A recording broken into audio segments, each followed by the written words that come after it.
ஸ்ரீமன் நாராயணீயம் 47ஆம் தசகம். உரலில் கட்டுதல்.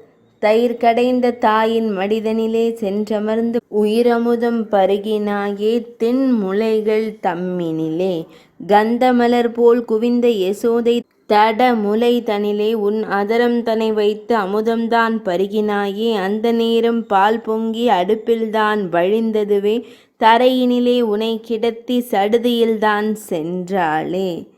விடுத்தேதான் சென்றதனால் சினங்கொண்டு நீயும்தான் அடுத்திருந்த தயிர் பானை உதைத்தேதான் உடைத்தாயே. உனை காக்க ஓடி வந்தால் ஒலி கேட்டு யசோதைதான் உன் புகழ் போல் தயிர் அதுதான் தரை பரவி இருந்ததுவே. மறைகளும் காணா மறைமூர்த்தி நினை தேடி குறையிலா யசோதை ஒரு உரலின் மேல் கண்டாள்.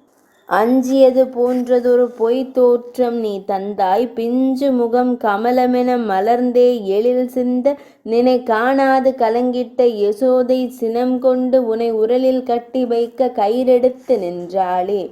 எடுக்கின்ற கயிறெல்லாம் இரு விரற்கடை குறைந்ததுவே. அடுக்கின்ற அன்பன்றி உனை கட்டும் வழி ஏது? கட்டுகிற முயற்சியதில் உன் தாய்தான் தோற்றிருக்க எட்டி நின்று சிரித்தனரே யசோதை தன் தோழியரே. ஆய்ச்சியர்த்தம் எள்ளல் கண்டு தானாக நீ கட்டுண்டாய். தாய்க்கு உலகம் போற்றுகின்ற நல்லதொரு மகனானாய். உரலில் உனை கட்டியிட்டு இரு எனக் கூறி செல்ல விரலால் நீ வலித்தெடுத்து வெண்ணெய்தனை உண்டாயே.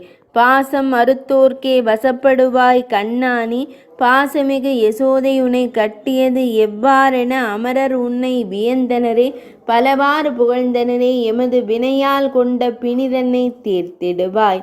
47ஆம் தசகம் இனிதே நிறைவடைந்தது.